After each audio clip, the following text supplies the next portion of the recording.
মংলার বসুন্ধরা কমপ্লেক্সে দেশের সবচেয়ে বড় এলপি গ্যাস সিলিন্ডার কারখানা সুন্দরবন ইন্ডাস্ট্রিয়াল কমপ্লেক্সের উদ্বোধন হয়েছে। দৈনিক ৩৩০০ সিলিন্ডার উৎপাদনে সক্ষম প্রতিষ্ঠানটি দেশের চাহিদা মিটিয়ে সিলিন্ডার রপ্তানি করতে পারবে বলে দাবি করছে কর্তৃপক্ষ। মংলার বসুন্ধরা কমপ্লেক্স ঘুরে খুলনা প্রতিনিধি সোহেল মাহমুদের প্রতিবেদন।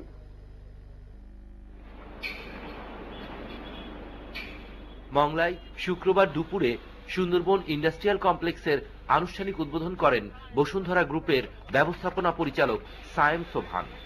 পরে সংবাদ সম্মেলনে সর্বাধুনিক প্রযুক্তি নির্ভর কারখানার বিভিন্ন দিক তুলে ধরা হয়। সরকার নতুন কোনো গ্যাস না দেওয়ার একটা সিদ্ধান্ত নিয়েছেন। এই প্রকল্পের মাধ্যমে আমরা দেশীয় উৎপাদিত সিলিন্ডার দিয়ে যেন আমরা পুরোটা চাহিদা মেটাতে পারি। দেশের মোট এলপি গ্যাসের ৪২% যোগান দিচ্ছে বসুন্ধরা গ্রুপ। সুন্দরবনের খুব কাছে এই কমপ্লেক্সের অবস্থান হলেও পরিবেশের উপর কোনো প্রভাব ফেলবে না বলে দাবি করছে কর্তৃপক্ষ। পরিবেশ রক্ষায় আমরা কিন্তু যথেষ্ট কেয়ারফুল, মনিটরিং সিস্টেমটা আমাদের ইন হাউস আছে। সবগুলো প্ল্যান্টে কিন্তু সে ধরনের আপনার প্রিকশনের মেজারগুলো নেওয়া আছে যাতে পরিবেশে কোনো ধরনের সমস্যা না হয়। বসুন্ধরা কমপ্লেক্সে ৩০০০ শ্রমিক থাকলেও নেই শ্রমিক অসন্তোষ। আমাদের দায় দাবি এবং ভালো মন্দ সুযোগ সুবিধা এটা মালিক পক্ষ দেখে। এই জায়গা সিবিআই সভাপতি ১৯৯৭ সালের থেকে আমার আমলে কোনো ধর্মঘাট হয়নি।